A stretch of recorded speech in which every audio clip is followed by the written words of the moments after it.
오늘도 하나님을 사랑하는 마음으로 여기 모이신 모든 분들 위해 하나님의 은혜와 사랑이 함께 하시기를 축복합니다. 학창 시절에 어른들이 이런 말씀을 하는 것을 많이 들었습니다.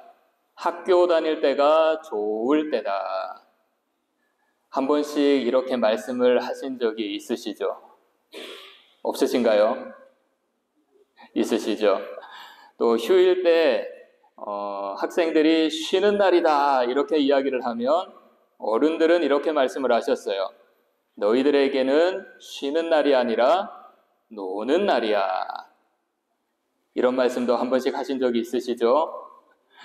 지금 생각하니 그 말이 마음에 와닿습니다.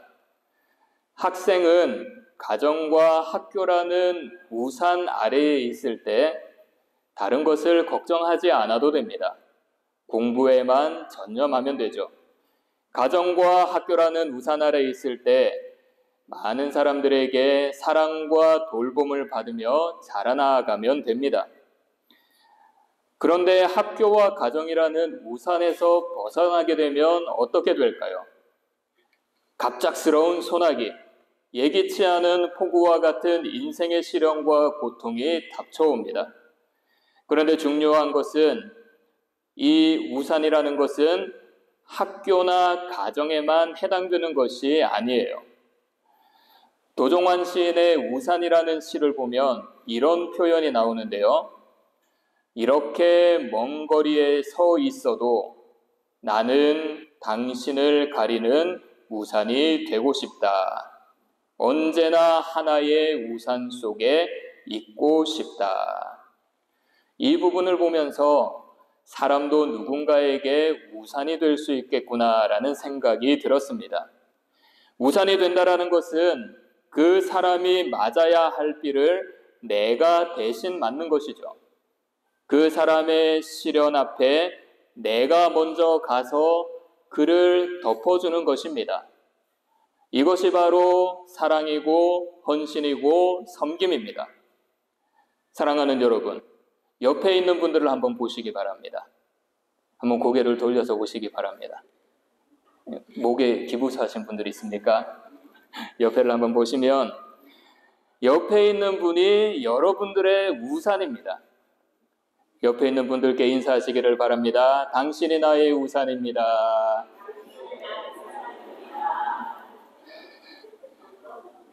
여러분들이 옆에 있는 믿음의 동역자들의 우산이고요. 앞에 있는 담임 목사의 우산입니다. 그리고 저도 여러분들의 우산입니다. 우리 모두가 믿음의 우산이 되어서 서로를 격려하고 위로하고 서로를 위해 중보하여 믿음 안에 하나 되는 공동체가 되기를 축복합니다. 자, 오늘 본문을 보게 되면 이스라엘 백성의 우산이 되었던 사람이 나옵니다. 오늘 본문에는 드보라라는 사사가 나오는데요. 말씀은 드보라를 랍비돗의 아내라고 소개를 하고 있습니다. 그리고 이스라엘의 사사라고도 소개하고 있죠. 그리고 드보라에 대해서 이렇게 소개하는데요. 본문 5절 함께 읽겠습니다. 시작. 그는 에브라임 산지 라마와 베델 사이 드보라의 종려나무 아래에 거주하였고 이스라엘 자손은 그에게 나아가 재판을 받더라. 이스라엘 자손들이 드보라에게 무엇을 받는다고 하죠? 재판을 받는다고 해요. 이 말은 이스라엘 자손들이 여자 사사인 드보라를 우리들의 지도자로 인정했다라는 것입니다. 드보라를 잘 보시면 앞에 나왔던 사사들과 다른 점들이 너무나도 많이 있습니다. 드보라는 강력한 힘보다 지혜와 인격으로 이스라엘을 이끌어 나아갔습니다. 앞에서 운니엘과 에훗과 삼갈의 기록을 보게 되면 그들은 앞장서서 이스라엘의 대적과 전쟁을 하고 승리를 일으킵니다. 성경에는 이들이 드보라처럼 이스라엘 백성들을 재판했다는 이야기가 나오지 않습니다. 물론 사사로서 이스라엘 백성들을 돌보고 재판하고 그들의 삶을 살펴보았겠죠.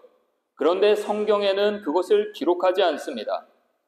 드보라만 재판하고 백성들의 목소리를 들었다라고 기록하고 있습니다.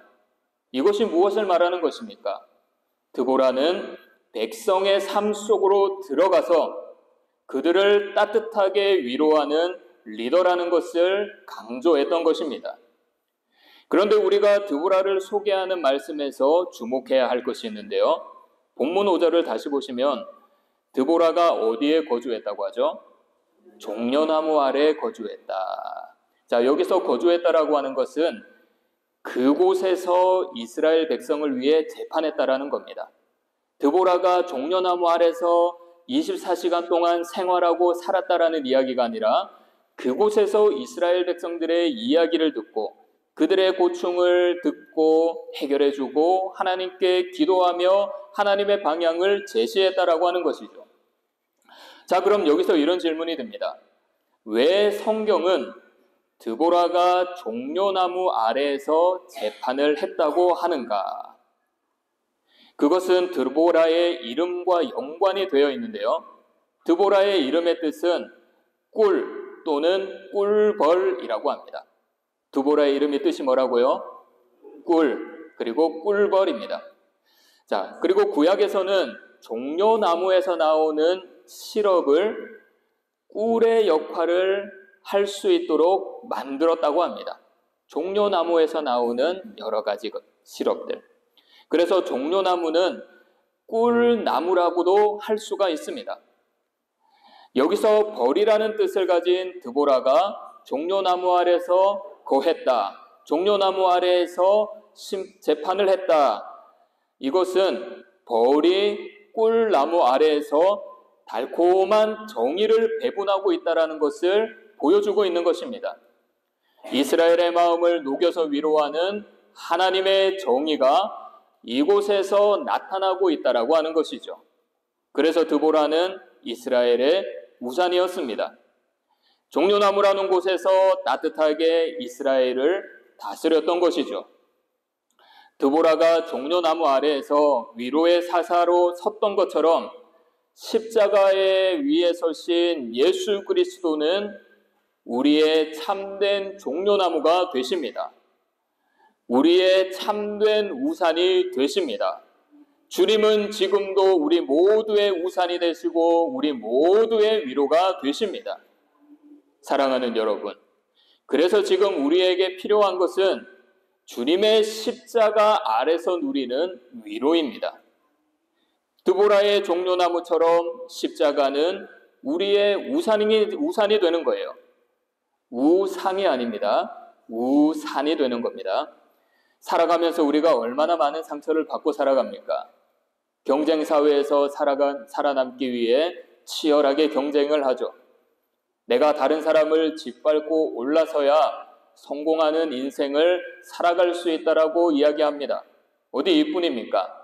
나 자신을 보면 어떤 때는 굉장히 한심하게 느껴질 때가 있습니다.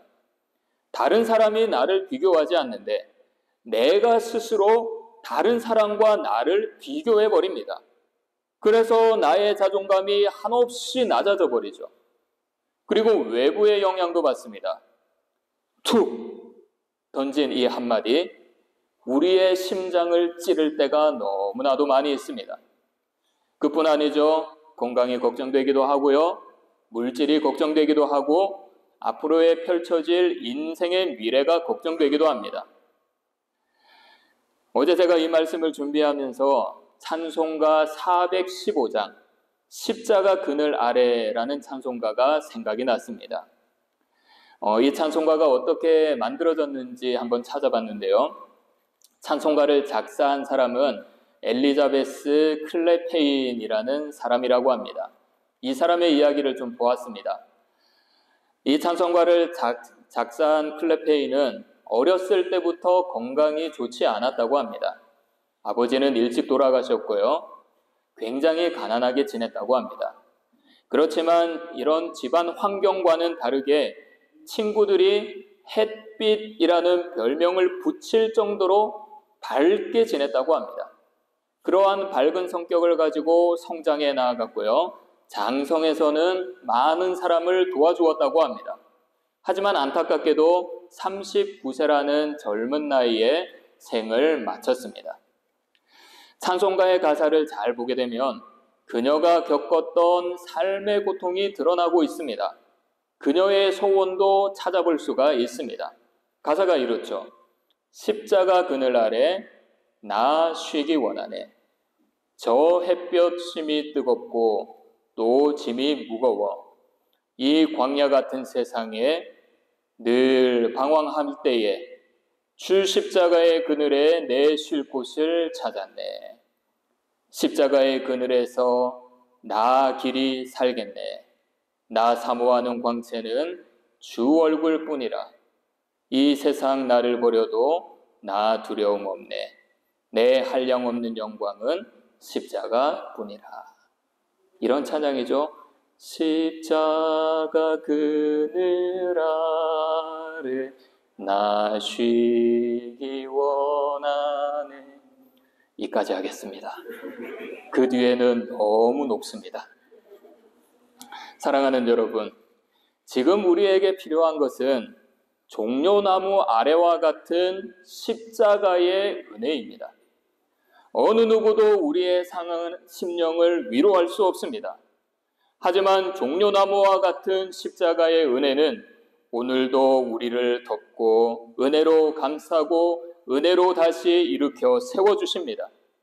드보라가 종려나무 아래에서 위로의 사사로 섰던 것처럼 십자가 위에 서신 예수 그리스도는 우리의 참된 종려나무이고 참된 위로이고 참된 우산이 되어주십니다. 마음이 지치고 삶이 어려울수록 주님의 은혜의 우산 아래로 나아가시기를 바랍니다.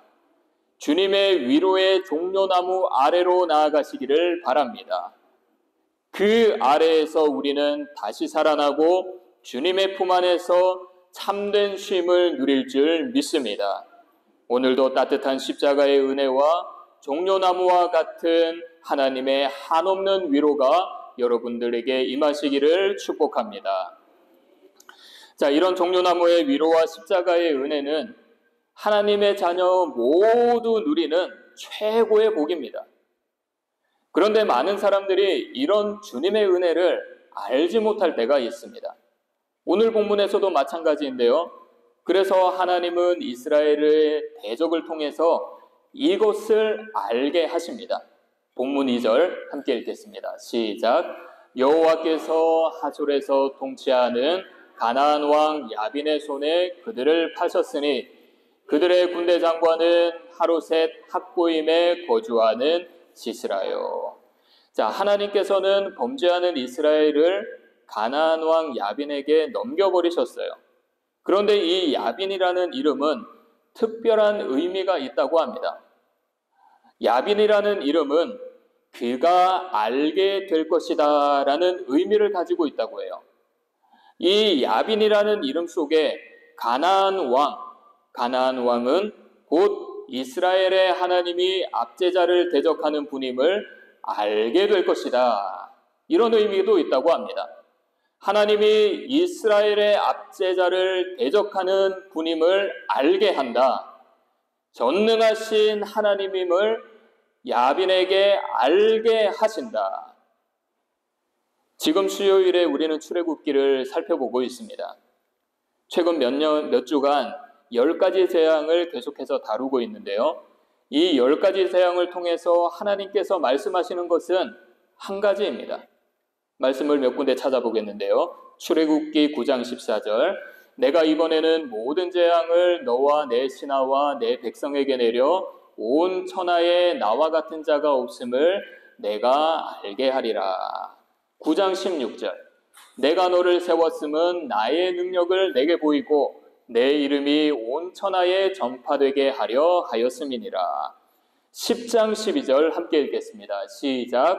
내가 내게 애굽에서 행한 일들 곧 내가 그들 가운데에서 행한 표징을 내 아들과 내 자손의 귀에 전하기 위함이라. 너희는 내가 여호와인 줄을 알게 하리라. 자, 우리가 방금 살펴본 이 세 구절의 말씀에서 하나님이 공통적으로 이야기하는 것이 무엇입니까? 하나님을 알게 하겠다. 바로왕에게 내가 어떤 전능한 여호와인지 알게 하겠다. 애굽 백성에게 내가 어떠한 존재인지 알게 하겠다. 온 이 땅에 있는 모든 사람들에게 내가 어떠한 전능한 자인지 알게 하겠다. 하나님께서는 이것을 알게 하신다라고 하셨습니다. 그런데 더 중요한 것이 있습니다. 지금 이 말씀은 출애굽 사건을 보여주고 있는 말씀입니다. 성서학자들은 이것을 새로운 출애굽 사건이다라고 이야기를 하고 있습니다. 가나안 왕 시스라가 이스라엘을 괴롭혔죠. 출애굽기에서 요셉을 모르는 이집트 왕조가 누구를 괴롭혔나요? 이스라엘을 괴롭혔습니다. 하나님은 이스라엘의 부르짖음을 듣고 사사를 보냈습니다. 애굽의 박해를 받고 부르짖는 이스라엘 백성들에게 누구를 보냈습니까? 모세와 아론을 보냈습니다. 이스라엘의 대적인 야빈의 군대가 철병거 900대를 가지고 있다고 합니다. 바로는 출애굽한 이스라엘 백성들을 다시 잡으러 가기 위해서 자신의 병거를 보내버립니다. 전쟁이 끝난 후에 어떤 일이 일어났습니까? 드보라와 바락이 하나님을 찬양합니다. 홍해를 건넌 후는 어떻죠? 미리암이 하나님을 찬양합니다. 모세가 하나님을 찬양합니다. 자, 그래서 이 사건들을 보게 되면 출애굽 사건과 오레비 댐비는 것들이 너무나도 많이 있습니다. 그래서 이 말씀은 모든 것의 주권자는 하나님이라는 것을 보여주는 말씀이라는 것입니다. 하나님이 세상을 이끌어 가시고 하나님이 세상을 주관하시고 모든 것이 하나님의 섭리 안에 있다라고 하는 것이죠. 그래서 믿음의 자녀들에게는 우연이라는 것이 없습니다. 우리의 인생은 전능하신 하나님의 섭리 안에 있습니다. 요즘 여러분들의 삶은 어떻습니까? 열심히 사는데 왜 이렇게 허전할까요? 하루하루를 버티고 있는데도 늘 불안하고 때로는 지치기도 합니다. 왜 이렇게 끊임없이 우리의 마음을 흔들고 근심을 주는 일들이 일어나는지 모르겠습니다. 어디 이뿐인가요? 관계 때문에 마음이 무너지죠? 경제 때문에 숨이 꽉 막히죠? 몸과 마음이 동시에 아플 때도 있습니다. 그래서 가끔은 이런 생각이 들지 않습니까? 하나님, 지금 하나님께서 내 곁에 계신 것 맞습니까? 정말 나를 붙들고 계신 것 맞습니까? 하나님이 눈에 보이지 않으니 두렵고 하나님의 말씀이 귀에 들리지 않느니 우리의 모든 삶과 마음이 흔들려 버립니다. 하지만 바로 그때에 하나님은 말씀하십니다. 내가 여호와인 줄 알게 하리라. 지금도 너희를 향해서 내가 일하고 있음을 알게 하리라. 사랑하는 여러분, 우리가 지금 할 수 있는 것은 우리에게 일어나는 모든 일들을 이해하는 것이 아닙니다. 전능하신 하나님을 믿는 것입니다. 우리를 주관하시는 하나님을 붙잡는 것입니다. 어떠한 상황과 어떤 사람과 어떤 말을 통해서 나를 위해 일하고 계심을 보여주시는 전능한 하나님을 의지하는 것이죠. 하나님께서는 지금도 우리를 위해서 일하고 계심을 보여주고 있습니다. 그런 하나님을 믿으시기를 바랍니다. 그래서 우리를 인도하시고 함께 하심을 보여주시는 전능하신 하나님을 의지하는 복된 인생이 되시기를 축복합니다. 자, 그런데 우리는 이런 하나님의 말씀이 우리의 심령, 우리의 마음에 와닿지 않을 때가 너무나도 많이 있는 것 같습니다. 왜 그럴까요? 우리 함께 본문 3절 읽겠습니다. 시작. 야빈 왕은 철병거 900대가 있어 20년 동안 이스라엘 자손을 심히 학대했으므로 이스라엘 자손이 여호와께 부르짖었더라. 자, 야빈 왕이 이스라엘을 몇 년간 학대했다고 하죠? 20년입니다. 20년은 짧은 시간이 아니죠. 굉장히 긴 시간입니다. 5년만 지나도 많은 것이 변화되는 시간들입니다. 그런데 20년이라는 시간, 이 시간 동안 우리에게 많은 일들이 일어나죠. 그래서 이 20년이라는 시간 동안 내가 어떤 말을 듣고 내가 어떤 일을 겪었는가, 내가 어떤 마음을 품고 살아갔는가, 이것에 따라 우리의 신앙이 올바로 세워지는 것 같습니다. 예를 들어서 20년 동안 다른 사람들에게 많이 속았다고 생각해 봅시다.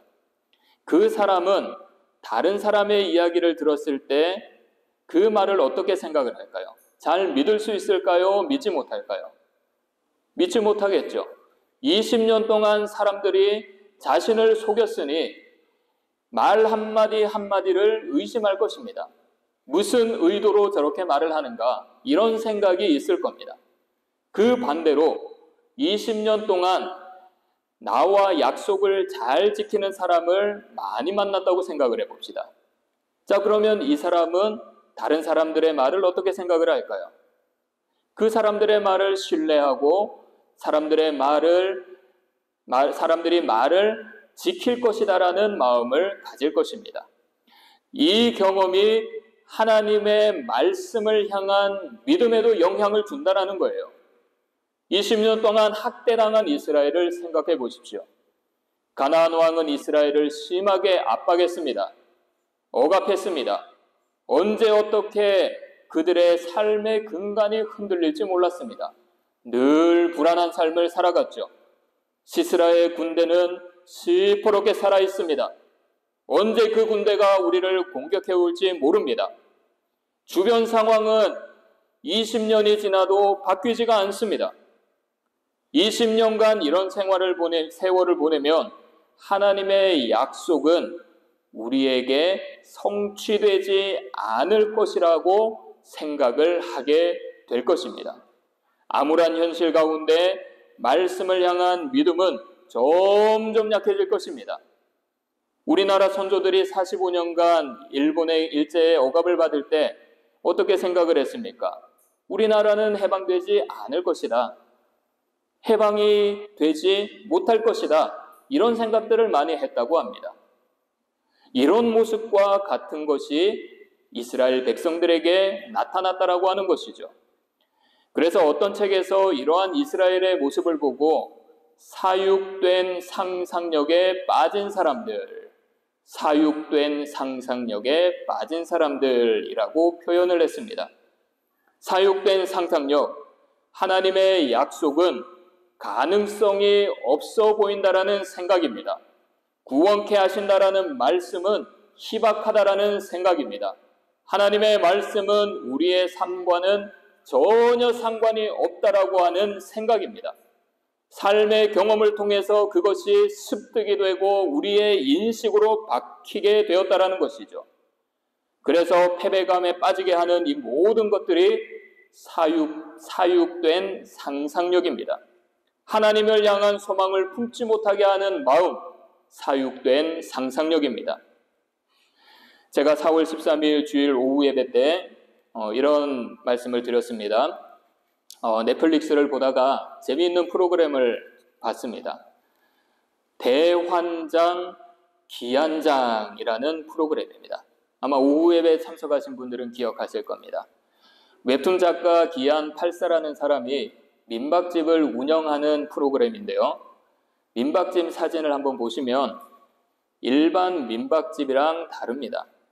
바지선에 민박집을 지었고요. 바다 위에 민박집이 떠 있습니다. 둥둥둥 떠 있습니다. 저 민박집에 제가 가 있다고 생각을 해보니까 설교 준비하면서 멀미가 일어나 버렸습니다.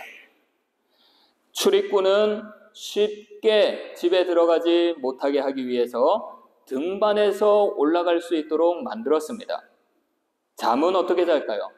바다를 보면서 잘 수 있도록 외벽에 붙인 간이 침대에서 자게 했습니다. 다 설명을 드릴 수 없지만 이 민박집은 굉장히 독특하고 특이하고 재미있는 민박집입니다. 그렇다면 이 민박집이 어떻게 탄생되었을까요? 바로 상상력입니다. 상상력. 웹툰 작가가 상상력을 동원해서 그린 그림을 실제화시켰다라는 것이죠. 사랑하는 여러분, 이 상상력은 허황된 공상이 아닙니다.